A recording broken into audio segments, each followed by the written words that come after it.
বাংলাদেশের সবচেয়ে attractive tourist ডেস্টিনেশনের কথা বলতে গেলে রাঙামাটির খাপ্তা লেকের অবস্থান থাকবে অনন্য। নীলসে জল, ক্ষুদ্র ক্ষুদ্র আইল্যান্ড, পাহাড়, জঙ্গল, এমন কিছুরই অভাব নাই যেটার কারণে কেউই বলবে এই লেকটির সৌন্দর্য অপূর্ণ আছে।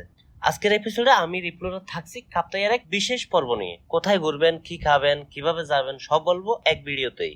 কাপ্তাই যাওয়ার জন্য সবচেয়ে সহজ আর জনপ্রিয় উপায়টা হলো চট্টগ্রাম হয়ে। কিন্তু আপনি যদি ঢাকা থেকে আসতে চান তাহলে সবচেয়ে সহজ হবে ঢাকা থেকে রাঙামাটির বাসে চড়ে সেখান থেকে শেয়ার বোটে বা নৌকা করে কাপ্তাই মুখে যাওয়া, অথবা রাঙামাটি শহর থেকে সিএনজিতে করে আসাম বস্তির আঁকা বাঁকা রাস্তা পাড়ে দিয়েও আসতে পারেন কাপ্তাই লেকে।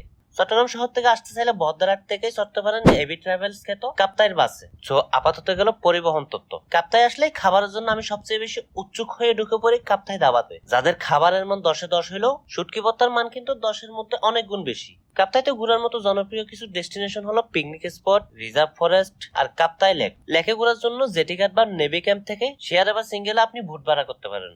রাতে থাকতে চাইলে বিভিন্ন ক্যাটাগরির রিসোর্ট আর হোটেল পেয়ে যাবেন কাপ্তাই মুখ আর লেকের মাঝেও। চলেন এবার একটু পেছনে গিয়ে কাপ্তাই লেকের ইতিহাস সম্পর্কে আলোচনা করি। 1956 সালে কর্ণফুলী নদীর উপরে নির্মাণ করা হয় এক বিরাট বাঁধের। ওই বাঁধের কারণেই রাঙামাটি জেলার অন্তত 54,000 একর কৃষি জমি পানির নিচে ডুবে যায়। ফলে সৃষ্টি হয় এক নৈসর্গিক সৌন্দর্য ভরা লেকের, কিন্তু সাথে ঘটে এক মর্মান্তিক ইতিহাসের।